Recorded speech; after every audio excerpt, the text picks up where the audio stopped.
Então vamos abrir a Bíblia em Romanos, capítulo 16, por gentileza. Se prepare e vamos ler o texto sagrado, que consta entre os versos 17 a 27. Abra a Bíblia, prepare o seu coração. Quero fazer a leitura do texto com os irmãos.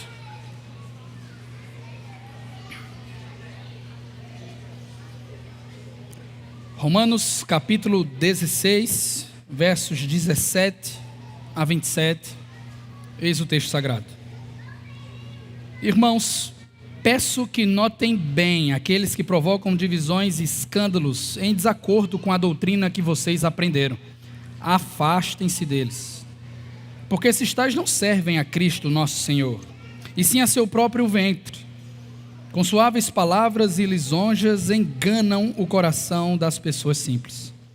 Pois a obediência de vocês é conhecida por todos, por isso me alegro por causa de vocês. Quero que sejam sábios no que diz respeito ao bem e simples no que diz respeito ao mal. E o Deus da paz, em breve, esmagará Satanás debaixo dos pés de vocês. A graça do nosso Senhor Jesus esteja com vocês. Verso 21. Timóteo, meu cooperador, manda saudações. Assim como Lúcio, Jason e Sosípatro, meus parentes. Eu, Tércio, que escrevi esta carta, mando saudações no Senhor. Gaio, meu hospedeiro e de toda a igreja, manda saudações. Também mandam saudações Erasto, tesoureiro da cidade, e o irmão Quarto. A graça de nosso Senhor Jesus Cristo esteja com todos vocês. Amém. Ora, ao Deus que é poderoso para confirmar vocês segundo o meu evangelho e a pregação de Jesus Cristo, conforme a revelação do mistério guardado em silêncio desde os tempos eternos, e que agora tornou-se manifesto e foi dado a conhecer por meio das escrituras proféticas, segundo o mandamento de Deus, do Deus eterno, para a obediência da fé entre todas as nações. A este Deus único e sábio seja dada glória por meio de Jesus Cristo para sempre. Amém. Deus amado e querido, Senhor das nossas vidas, Senhor da igreja, Senhor da palavra, nós te pedimos encarecidamente, esteja conosco nesta manhã. Ajude-nos, ó Deus, em nossas fraquezas, para que possamos compreender o texto sagrado, possamos nos apropriar de seus ensinos e responder com fé e obediência ao teu chamado. Te pedimos todas essas coisas confiando no Espírito Santo, que certamente há de nos assistir. Oramos em nome de Jesus. Amém. Meus queridos irmãos, nós estamos finalmente chegando ao fim da nossa jornada na carta aos Romanos. Certamente foi uma jornada de muito crescimento, algo épico, porque Romanos é de fato uma grande obra-prima. Talvez o grande livro do Novo Testamento em tons teológicos, e ele precisa de tempo para que seja digerido corretamente. Bem, foi o que nós fizemos nos últimos 2 anos, da justificação pela fé para a assistência do Espírito, da relação do crente com o Estado, a como ele se envolve com a cultura, do plano de Deus quanto aos gentios, ao futuro de Israel. Tudo nisso meditamos. Nós mastigamos esses temas por muito tempo, às vezes de modo repetido, talvez nos dando a sensação equivocada de que não há nada mais no prato, nada mais a ser dito. Engano nosso. As palavras finais, irmãos, de alguém são muito determinantes, porque podem resumir a coisa toda ou nos revelar as prioridades que não podem ser esquecidas de jeito nenhum antes da última garfada. Então, endereçando este documento sagrado a uma comunidade de fé em Roma, eu tenho a impressão de que aqui na nossa porção constam as prioridades da igreja segundo o apóstolo Paulo. Quais são essas prioridades? Eu elenquei 3. A primeira delas, acompanhe comigo versos 17 a 20. Uma prioridade é manter a pureza da igreja. Irmãos, começa Paulo, peço que notem bem aqueles que provocam divisões e escândalos em desacordo com a doutrina que vocês aprenderam. É interessante, queridos, que essa advertência se dê justamente entre duas partes, dois blocos de saudações. Nós temos o verso 3 ao 15 e o verso 21 a 23. Até então parecia tudo com um tom de despedida. A carta estava acabando. E Paulo, nesse processo todo, é como se estivesse levantando o seu joinha, o seu polegar, para um monte de gente que precisava ser cumprimentado. Inclusive com beijo, o ósculo santo, demonstrando assim o amor e a harmonia presentes no povo de Deus. Mas no movimento brusco, de repente, ele inverte o sinal. Para um grupo específico que não deve ser saudado, que não tem harmonia com o povo de Deus. Esses são os falsos mestres. Os sujeitos que pregavam doutrinas incoerentes com aquelas que os irmãos aprenderam em Roma. Provavelmente esse grupo aqui se assemelhava em seu procedimento com os pseudo-apóstolos de Corinto ou com os judaizantes lá na Galácia. Eles estavam interessados em provocar discórdia. Eles eram pedra de tropeço para a igreja.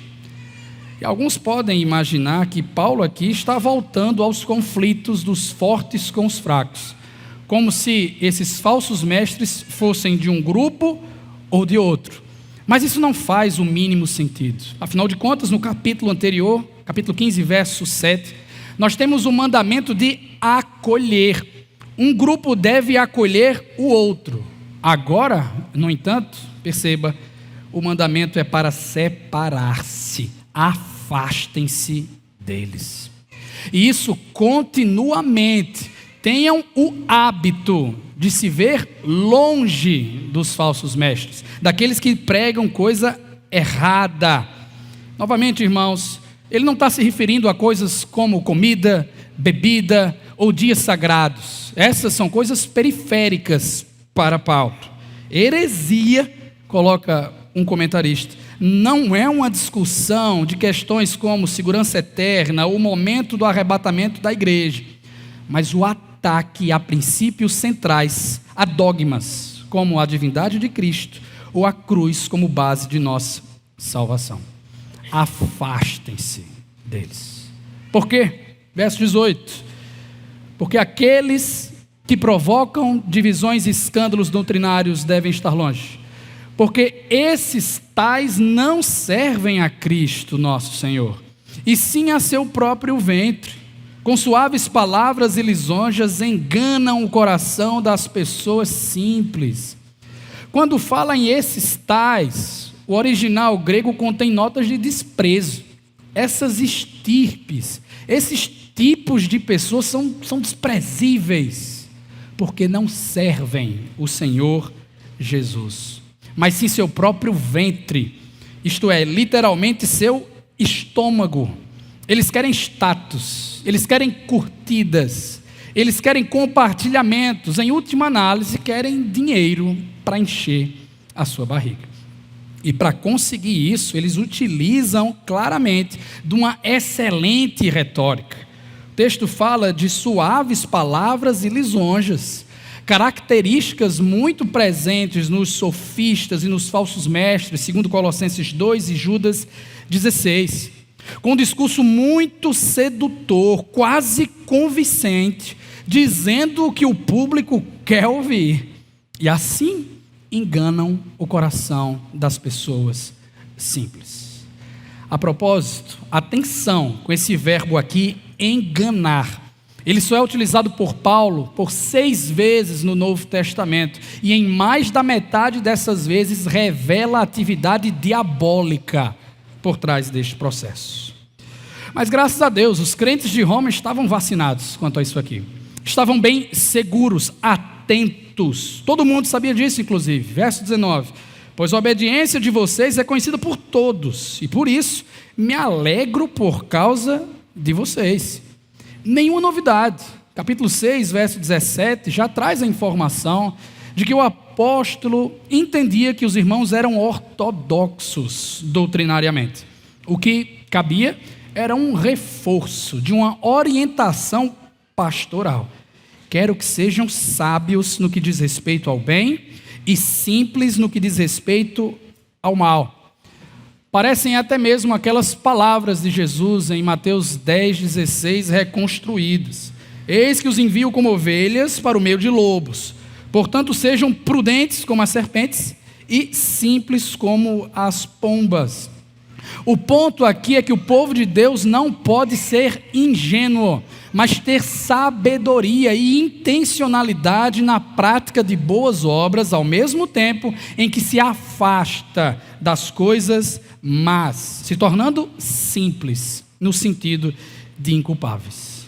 E se lhes falta esperança de que o mal seria vencido, imediata e futuramente, que saibam bem o que o verso de número 20 deixa claro: pois o Deus da paz, em breve, esmagará Satanás debaixo dos pés de vocês. A graça do nosso Senhor Jesus esteja com vocês. Para quem é atento, uma associação rápida com Gênesis capítulo 3, verso 15 é feita. Aquele texto que fala do proto-evangelho, onde Yahvé fala com a serpente no Éden: porém inimizade entre você e a mulher, entre a sua descendência e o descendente dela. Este lhe ferirá a cabeça.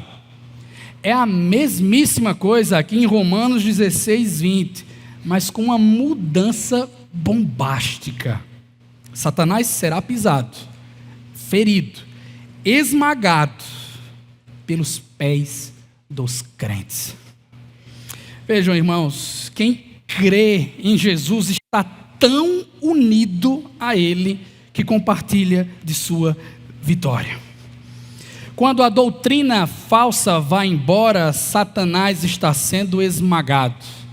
Quando a disciplina eclesiástica é praticada, quando a palavra de Deus é obedecida, Satanás está sendo esmagado, numa obra de cooperação da igreja com o próprio Deus. A graça de Jesus nos ajuda com isso aqui.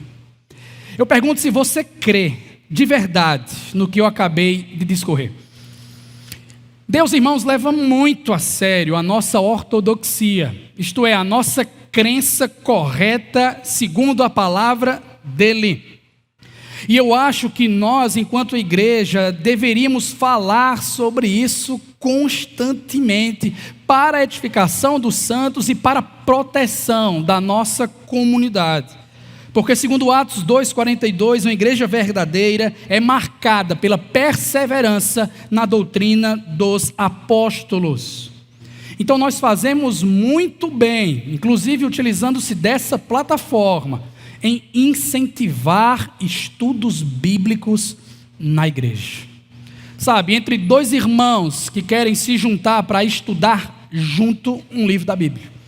Pequenos grupos que decidem se aperfeiçoar num tema, colocando ele para ser estudado em seus encontros.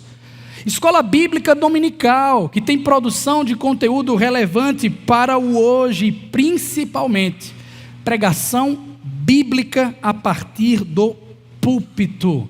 Isso protege a igreja. Alguns inconsequentes dizem que doutrina divide. Mentira! Engano.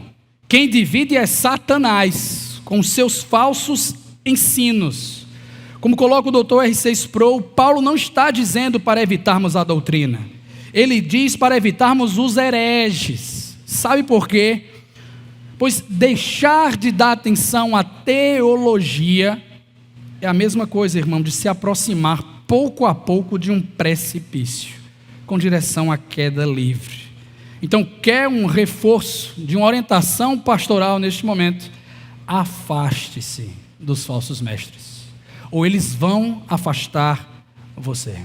Tenha certeza disso, porque é tudo muito atraente, irmão. São palavras doces, palavras através de pessoas carismáticas, tudo muito convincente. E se você não tomar cuidado, você vai cair, porque você não é de ferro. Porque você também sofre da síndrome do esquecimento do Evangelho, quando não tem contato fixo com a palavra de Deus. Recentemente eu assisti uma palestra de um orador descrente famoso sobre o poder da palavra. E ele começou a sua apresentação fazendo algo que aparentemente não tinha nada a ver com a sua temática. Tirou um cigarro do bolso, colocou à sua boca, tentou ligá-lo, acendê-lo, para a surpresa de todo mundo. E as pessoas perguntaram: o que é isso? O que é que está acontecendo? Ele interrompeu o que estava fazendo e perguntou-lhes: vocês acham que fumar mata? Então passou daquele momento em diante a trazer dados extravagantes sobre diabetes, DNA e outras coisas que são relevantes na morte, como em comparação com o fumo. E todo mundo estava acreditando. Estava tudo certo, todo mundo comprando a ideia, até que do nada ele revelou que estava inventando tudo aquilo. Vejam, irmãos, o discurso errado, a doutrina falsa, quase nunca é apresentada de modo mirabolante ou sem polidez. Como falei, o discurso é muito convincente. Na maioria das vezes é como Gênesis 3, versos 4 e 5. É certo que vocês não morrerão, porque Deus sabe que no dia em que do fruto comerem, os olhos de vocês se abrirão, e como Deus, vocês serão conhecedores do bem e do mal. Então não sejamos ingênuos quanto à comunicação, queridos. Tenhamos cuidado, sejamos simples em relação a esses hereges, a esses falsos ensinos, porque sendo muito claro, essas pessoas são enviadas do diabo.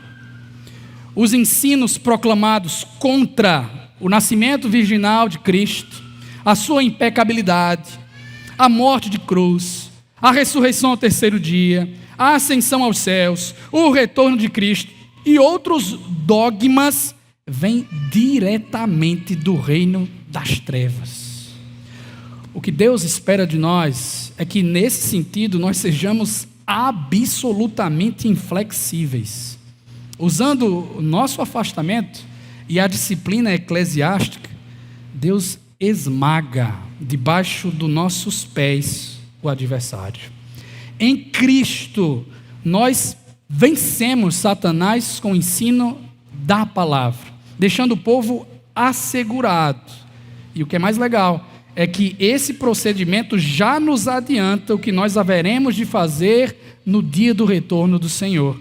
Nós vamos reinar com Ele e julgar os anjos caídos. Prioridades na igreja local. Bom, para Paulo, uma delas certamente é manter a pureza da igreja. Em segundo lugar, versos 21 a 24, outra prioridade é lembrar que a obra de Deus se faz com cooperadores, não se faz sozinha. Veja, depois dos 26 colaboradores mencionados ao início do capítulo, agora 8 mais são acrescentados nesta lista. São irmãos, ao que tudo indica, que estavam com Paulo em Corinto, na ocasião da produção do livro. São eles: Timóteo, Lúcio, Jason, Sosípatro, Tércio, Gaio, Erasto e Quarto. O que é importante de antemão considerar, irmãos queridos, é que assim como nos trechos de genealogia, os nomes listados nessas saudações sempre carregam histórias. Não são nomes jogados ao breu. Sobre Timóteo, o cooperador, não precisamos dizer tanto. Timóteo era uma espécie de imediato de Paulo, seu braço direito em muitas circunstâncias. Aos Filipenses, Paulo confessou: não tenho ninguém com esse mesmo sentimento e que se preocupe tão sinceramente por vocês. Todos os outros buscam seus próprios interesses e não os de Jesus Cristo. Quanto a Timóteo, vocês conhecem seu caráter provado, pois serviu ao Evangelho junto comigo como um filho trabalha ao lado do pai.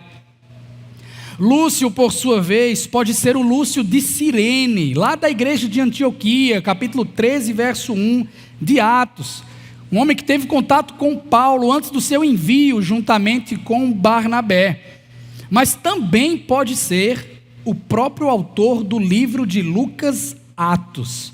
Porque um pai da igreja chamado Orígenes, no passado escreveu que essa mesma pessoa, Lúcio, pode se referir a Lucas, porque nomes às vezes são dados em sua forma nativa e às vezes na forma grega ou romana.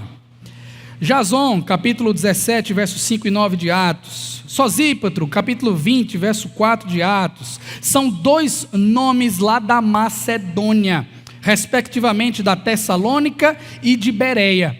Especula-se que eles estavam transportando as ofertas de misericórdia coletadas naqueles lugares, para então deixar em Jerusalém com Paulo, um tendo sofrido muita perseguição e outro compondo a equipe missionária do apóstolo.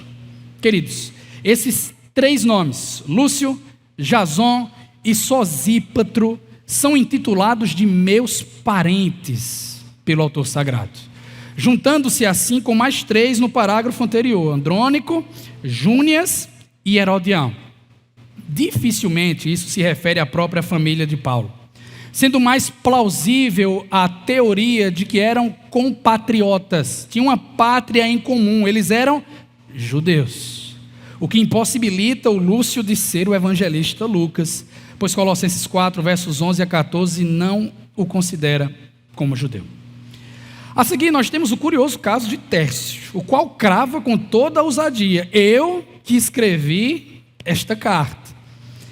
Tércio era um amanuense, um profissional que escrevia o que o autor de um documento ditava. Essa era uma profissão muito comum nos tempos antigos, inclusive presente nos esforços de escrita dos textos de Paulo. Depois em casa cheque o livro de Gálatas, 2 Tessalonicenses, 1 Coríntios e Colossenses para ver. Esse profissional está presente. Não necessariamente Tércio, mas alguém que escreve o que Paulo dita. No ano passado eu estive lecionando a carta aos Romanos num seminário da nossa cidade, um seminário teológico. E como professor tive que produzir provas, incluindo uma delas com uma pergunta, digamos, como uma armadilha: qual é o nome do escritor de Romanos? Pergunta simples, mas eu imagino que muitos alunos ficaram chateados comigo, porque caíram na pegadinha, respondendo Paulo. Irmãos, Paulo é o autor da carta aos Romanos, Tércio é o seu escritor. Depois nós temos duas figuras nativas de Corinto sendo apontadas: Gaio, meu hospedeiro e de toda a igreja, e Erasto, tesoureiro da cidade. Aquele, Gaio, aquele é um nome que aparece 4 vezes no Novo Testamento, sendo muito popular entre os romanos. Antigamente os nomes completos em latim eram formados de nome, nome da família e sobrenome. Um exemplo notável, muito conhecido, é Gaio Júlio César, uma figura central no colapso da República Romana. Isso aqui é conveniente mencionar, irmãos, porque esse Gaio aqui de Paulo, em Romanos, parece ser a mesma pessoa que Tício Justo, em Atos capítulo 18, versículo número 7, em cuja casa também, coincidentemente, Paulo ficou. Portanto, ao que tudo indica, o seu nome completo era Gaio Tício Justo, hospedando em seu lar, um lugar enorme, toda a igreja da cidade. Sabemos que esse homem foi batizado por Paulo, 1 Coríntios capítulo 1, verso 14, numa raríssima exceção, e se tornou um grande exemplo de hospitalidade. Acompanhe, já Erasto é associado com aquele de 2 Timóteo, capítulo 4, verso 20 e 21, presente na cidade de Corinto. Sobre ele é importante informar que em 1929, uma inscrição em pedra foi descoberta por arqueólogos em Corinto, destacando que ele foi um comissário de obras públicas, assim nos dando forte evidência, mais evidências, de que na igreja de Corinto o evangelho de fato alcançou pessoas com altíssimo poder aquisitivo. Que o diga Gaio com a sua enorme casa e Erasto com a sua atividade pública. Só que no meio dessa pompa toda, de repente, aparece o último nome. Quarto, de quem nada sabemos, a não ser que era um irmão. Quarto, certamente foi mais um dos muitos crentes que morreram praticamente no anonimato, servindo ao Senhor caladinho, sem muito alarde, sem chamar muita atenção para si. Claro, invisível para muita gente, mas mencionado aqui, porque foi honrado por Deus. Por fim, o verso 24, que é uma repetição do verso 20, parte B. Veja aí, o verso 24, que é uma repetição do verso 20, parte B. Com toda a probabilidade, não é parte original da Bíblia. Informação disponível ao leitor leigo através do uso de colchetes na Nova Almeida atualizada. Veja que a graça de nosso Senhor Jesus Cristo esteja com todos vocês, amém, entre colchetes. Embora se configure, ao que tudo indica, uma adição posterior, já que não consta nos manuscritos mais antigos e confiáveis, que servem de base para a nossa tradução em português, pode sim ser encarado aqui como uma ponte para preparar o leitor para um louvor final a Deus. Mas segura um pouquinho isso aí, porque antes de meditar nisso, eu gostaria de falar sobre a cooperação dos santos, porque esse é um tema prioritário, irmãos. Isso aqui tem que ser mencionado sempre. Você percebeu, como eu, que neste e em muitos outros lugares da Bíblia, o super apóstolo Paulo, grande plantador de igrejas, exímio mestre nas escrituras, quase um super crente, ele não trabalhava sozinho. Ele não fazia todas as coisas, porque a obra de Deus é feita por muitas mãos. Não é feita só por uma pessoa, por mais habilidosa que ela seja. Sem Timóteo, igrejas ficariam sem pastores, que o diga Creta e Éfeso. Sem Gaio, não tinha lugar em Corinto para cultuar o Senhor. Sem Jason, Paulo provavelmente ficaria perseguido ali, preso em Tessalônica. A obra de Deus é feita por muita gente, e detalhe, ao redor do mundo. Não diz respeito apenas ao nosso contexto local, porque a gente vê no texto sagrado nomes gregos, latinos e judeus. Pessoas de um canto a outro, na Europa, na África, no Oriente Médio, pessoas de diferentes culturas, idiomas, classes sociais. Tem rico como Gaio, tem pobre como os irmãos de Jerusalém, mas todos nós somos um em Cristo. A nossa equipe é global. Os cooperadores estão por toda parte. Você já parou para pensar nisso? Já parou para pensar que nós temos família em todos os lugares do mundo? Quem nunca, indo para Campina Grande enquanto jovem, não conseguiu ficar em espaços cedidos por igrejas? Quem nunca, viajando pelo interior do estado, para longe, em outro país, não foi para uma igreja, conheceu um irmão, recebeu hospitalidade e teve aquela sensação de dizer: eu estou em família, eu estou em casa, porque todos nós somos cooperadores de Deus, fazemos parte de uma mesma equipe, temos a mesma missão. Todos nós, ao redor do globo, devemos ser envolvidos com plantação de igreja, com discipulado, com engajamento cultural, todo mundo, inclusive você, irmão quietinho lá atrás, irmão quarto. Deus está vendo o seu serviço. Talvez as pessoas não te notem, mas você continua acompanhando os recém-convertidos na nossa igreja. Você continua recebendo pessoas em sua casa para ensinar a Bíblia. Você continua pregando o evangelho de Jesus aos seus vizinhos. Uma palavra a você, irmão: não desanime, continue fazendo a obra de Deus. Ele está vendo, Ele está te usando, está produzindo frutos, irmãos queridos, eternos, porque o teu trabalho no Senhor não é em vão.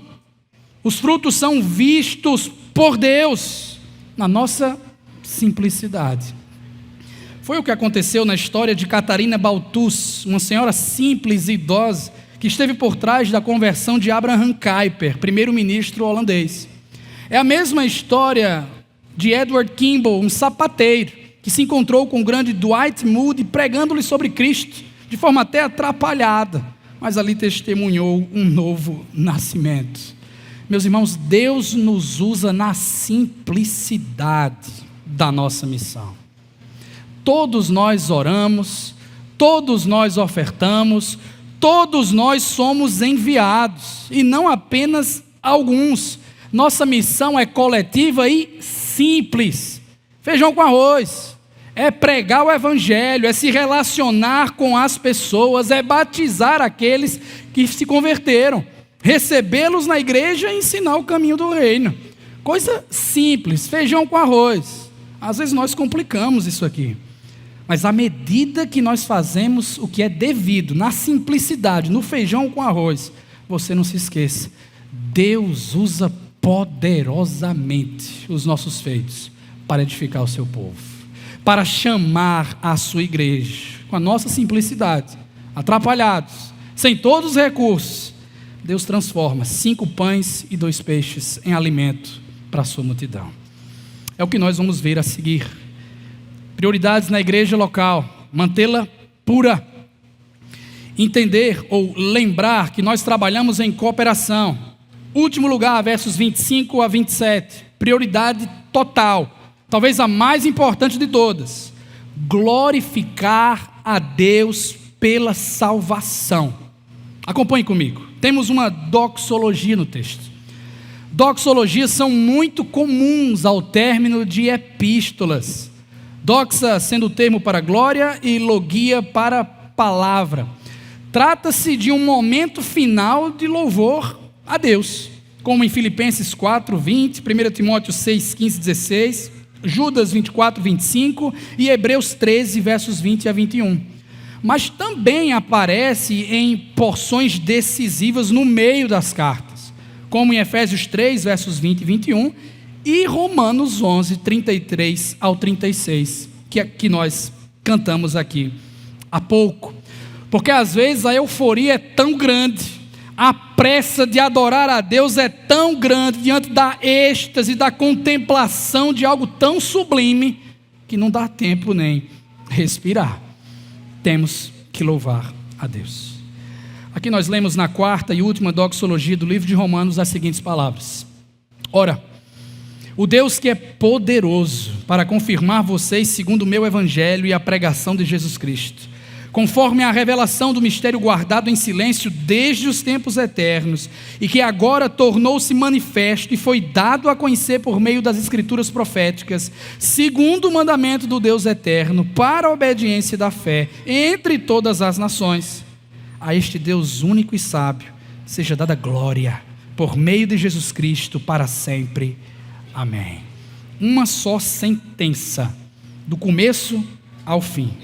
Uma porção que tem suas muitas semelhanças com o texto de abertura da carta, capítulo 1, versos 1 a 7, de forma proposital. Aqui é o fecho ou o desfecho ideal do livro. Paulo diz que o Senhor tem poder para confirmar ou fortalecer os irmãos no evangelho que ele pregava. Meu evangelho.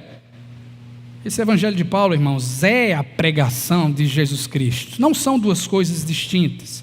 Nessa mensagem que chegou a Roma, se encontra a revelação de um mistério, desde os tempos eternos.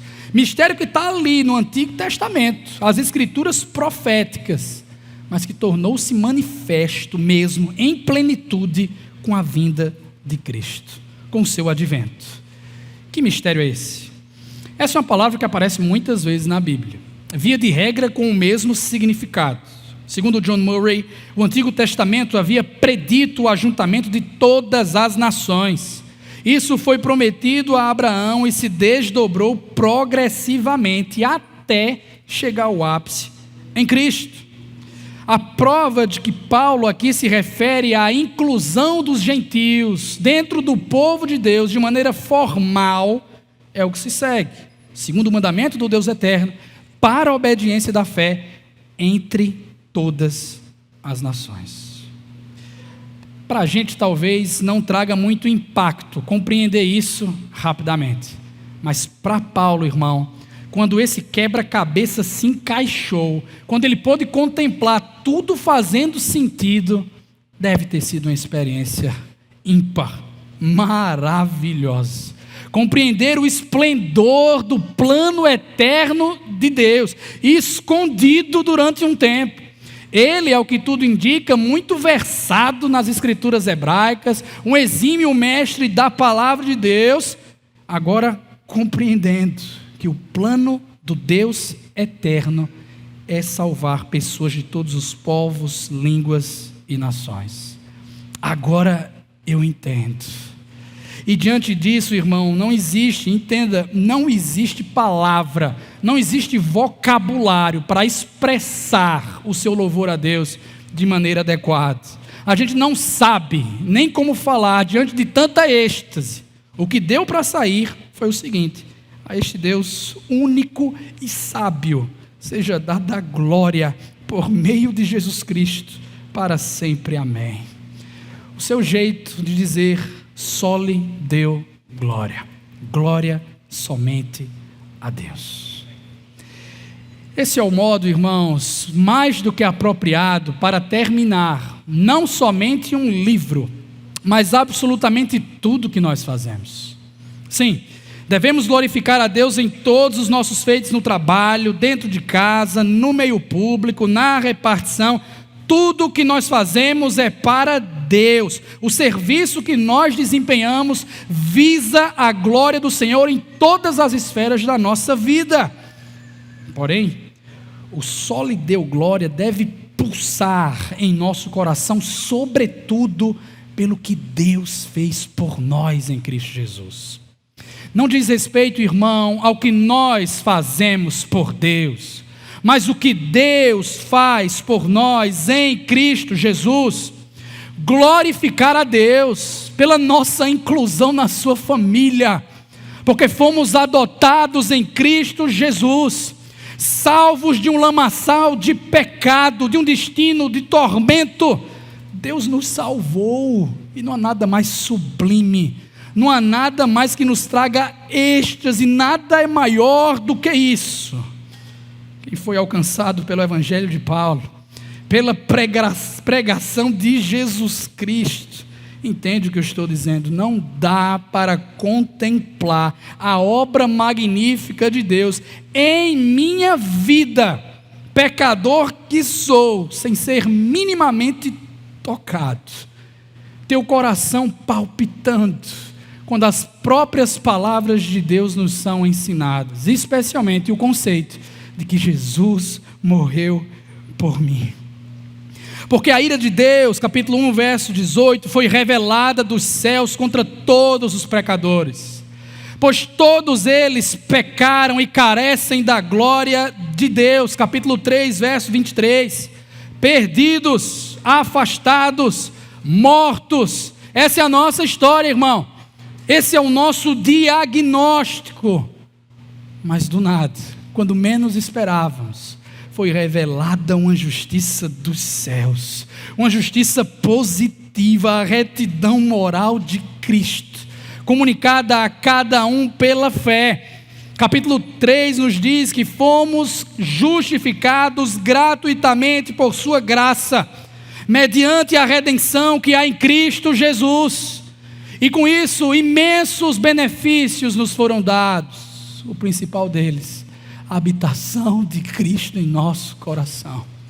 Com isso, irmãos queridos, nós temos paz com Deus, nós temos acesso ao trono da graça, temos esperança eterna, temos amor pleno no Senhor, capítulo 5, mas é verdade, nós vacilamos, nós somos fracos, o bem que nós queremos fazer, às vezes não conseguimos, o mal que não desejamos é isso que fazemos, capítulo 7, porque somos obra inacabada, nós sofremos junto com toda a criação as dores da nossa incapacidade, as mazelas do pecado, sofremos, chegamos a ponto de quase desistir, Mas o capítulo 8 nos ensina que somos assistidos pelo Espírito Santo.